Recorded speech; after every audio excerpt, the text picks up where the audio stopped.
I have something I will only share with you all, as you all are the only ones who will care or understand. When I was a child, I was very socially inept. I lived in a semi-rural area and I didn't have very many friends and etc. Mom and Dad were always doing work or just not caring very much. Every day, I would play in the forest behind my house. I would look for rabbit holes and quote-unquote treasure, which were just pine cones. When I was around 8 or 9, my parents got divorced, so I was in sort of an emotionally traumatic state. I didn't understand what was going on or if it was my fault. Luckily enough, my cunt of a mother didn't want me, so me and my dad stayed at our house and she moved on. After this, I understood how he felt my entire life, and I started spending a lot of time with him, helping him with his work, making dinner, washing the house, cleaning up the garden, etc. I thought it would lessen his load. It didn't, sadly. So, I kept going into the forest and playing by myself. One day, I came across a creek. It was only a few centimeters deep, and not that many meters across. I started coming here every day to draw pictures in the sand, and make forts with the stones. As I got older, about 11 or 12, I started mentally developing farther than I should have. Constantly thought about suicide, I was angsty, and felt that I should be a higher level scholar. And this place became a sort of place to wash away my tears and think. Now, I've never had problems with schizophrenia or any other mental illness, and I still believe I don't, but sometimes I really do question my sanity. One day I went to the creek early, and there was a boy there.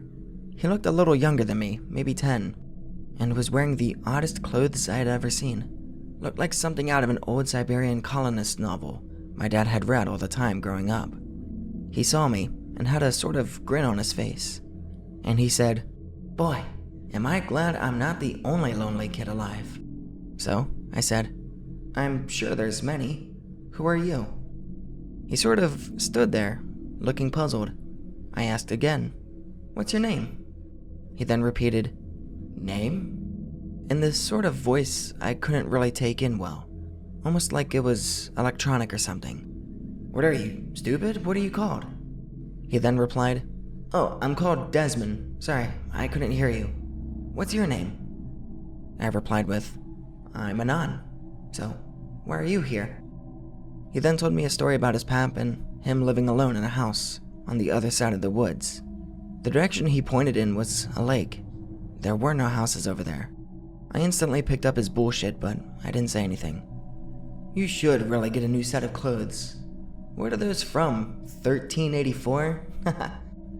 We both laughed for a little bit and started talking some more about other things. The next time I saw him, he was wearing extremely modern and colorful clothes. And he had grown, now looking and sounding a tad older than me. 13, I would say. Anyways, we got to know each other and spent a lot of time together out there. I remember playing all sorts of games and questing for rocks and shit. One time, we had swam in the lake and I remember his neck and sides looking really stretched, yet somehow still natural, just not very male. We became best friends and we shared literally everything with each other. He told me his life story, but it never seemed to match up every time he told it. I told him mine, and he looked oddly depressed, like he felt my pain. And he hugged me. I was young, so I was like, "Are you gay?" And he sort of had this low, almost groaning laugh as he looked at the ground with a sad smile on his face. I remember this vividly, that disappointed face, almost as if he wanted to be close to me. Anyways, as I grew older, I became wiser. I noticed he said a lot of words in the same tone as the previous time, or that he only had a few different types of faces and laughs. I thought he may be a tad mentally ill. At this point, I still thought gays were retarded, and I thought he was a gay because of his overly colorful clothes and overall feminine looks. Kind of reminds me of that Dumbledore kid, or whatever. Anyways, around when I was 16, I had finally noticed that he had never changed. Same clean clothes, same childish face, as if he never aged. This is when I started getting a tad creeped out, as all of it started piecing together. At first, I thought he was a ghost or something, because he had never shown me his house or family, and when I tried showing him mine, he never really wanted to leave the woods. So, I hung out with him less. Whenever I would, he seemed overly joyful and full of life, but whenever I left, I would look over my shoulder and see him tearing up a bit. I felt really bad, but I didn't want bad mojo or anything. As I visited less and less, I noticed the area started smelling very dank, and always like roadkill or something. I asked him about it, but he would always reply, "It's only nature, and nature's supposed to change itself from time to time." By the time I was 19, I finally had to go to college and abroad, so I had to tell him my final goodbyes. I never felt the way I did that day. When I told him, he got down on his knees and just started sobbing. I got down on mine, and I just held him, telling him it would be alright, and that one day, we would go see the world and get out of these damn woods. I didn't want to let go though. I just wanted to stay right there. It felt so good having someone care that much about you. When I finally had to leave, he handed me a pine cone and told me to remember him by it. So, I went off to college to study literature and history, not sure what I wanted to really do with my life. I remember once we had to write a fictional essay that would summarize a book we would publish, if we were authors. I wrote it about him, what I thought happened to him after I left. My peers thought it was quite dumb and boring, but I would read it every so often just to think about him. Every night, it seemed like he was there. I would have dreams about those woods, and the good memories associated with them. Once, in June, I remember sitting on the floor of my apartment, just telling myself stories about what we could be doing right now if I wasn't wasting my time trying to do something I didn't want to do. It got so serious that I entered a sort of depression, and I would cry myself to sleep every night at the thought of me wasting my life with this bullshit education. That's when I started watching TV a whole lot more. I remember one night watching Animal Planet, or Discovery, one of those nature channels or whatever, and it was a show called Mysteries of Nature, or something like that, and they had an episode on skinwalkers, American natives who would become heretics of their tribe by killing their kin, then having the ability to shapeshift into wolves and other animals. I found it interesting, so I started reading more about it. When I read one story I found on Google, I screamed loud enough to be dismissed by my landlord for a week for, quote-unquote, waking the dead at 3 a.m. It was a story about some campers who had a pair of friends, one of them being named Danny. I'm sure you've all seen that copy pasta a billion times. And that's when I knew that my entire life, I had just been some toy of some freakish creature. The weird smells, the loss of words, lack of wanting to see civilization, it all hit me at once.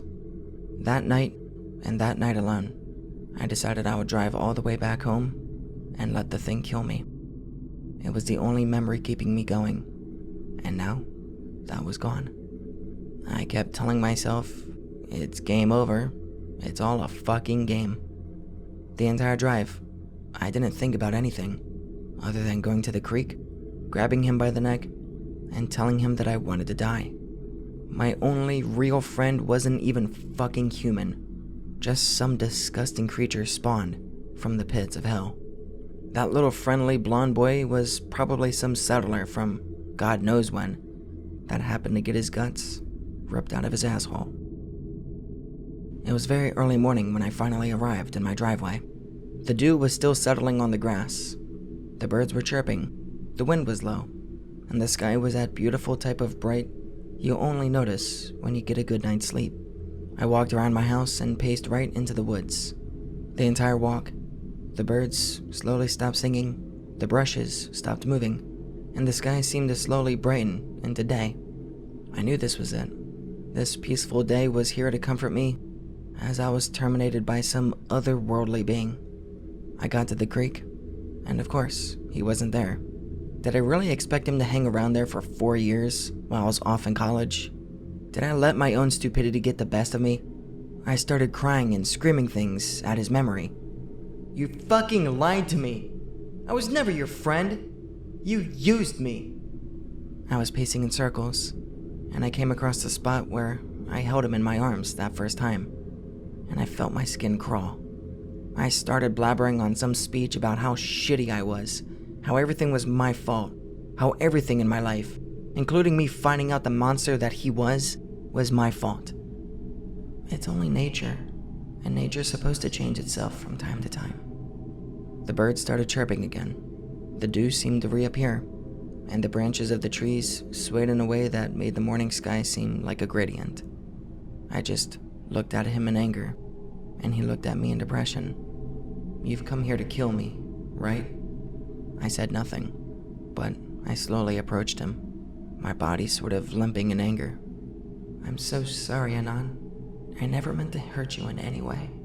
He was starting to slowly back up, and I started mouthing words to myself, my jaw slamming shut each time. I felt my eyes dilate with this intense rage, like I wanted to rip him open and wear his skin to show him that I'm done with sanity, or something like that. "Anan, I know how you feel, and what you want to do to me. I'm so sorry. I never hurt anyone in my pathetic life, and all I wanted was for someone to love me back. I've read about what you are, and what you intend to do with me. I know you're lying to me right now. I noticed you my entire life. Mumbling, limping, the bruises and the stretch marks, all of it." He started crying, with his hand over his mouth, and the other one on his elbow. "I spent my entire life with you, yet you only did it to take advantage of me, treating me like a goddamn meat locker. I remember those smells. Were those other people you tricked and ate? Were those people's children, pets, and family? Or were those just wild animals that happened to luck out and get eaten by the big bag sack of lying shit that is Desmond Miles? Answer me, goddamn you!" He finally stopped whimpering and said, "You keep calling me the monster who limps, destroys people's lives, doesn't always know what to say, and acts like he's never met a human before, but look at yourself, right now. Look at how you're walking, how you are acting, who you are. I saw you when you were a baby. I saw your parents as children, and I saw how lonely you were at school, how the other kids beat you. I had always felt the way you did, and I wanted a friend, and so did you. Isn't that more important than what I am? I'm not going to kill you, even if you want to kill me. I just want to see you be happy." I instantly stopped feeling so rage-filled. I walked over to the creek and looked at my reflection in the ripples. He wasn't the monster anymore. I was. I turned around, and he had that same sad smile on his face. I galloped over to him and just held him, telling him how sorry I was. He reached into my pocket and took out the pine cone, then put it back in. When I opened my eyes, he was gone. I've never seen him ever since then, but I always think about him. I got through college, and I moved back into my father's old house. He died a few years ago. And every once in a while, I still go to that creek and look at myself. I always ask the air around me, am I happy? And whenever I see his reflection next to mine, I know that I'm doing what I want to do with my life. Even if he was a skinwalker or a figment of my imagination, I will always keep his memory near to me and remind myself that things are monsters when you see them that way, and that they are beautiful when I see them another way. Thank you for reading, and thank you for listening.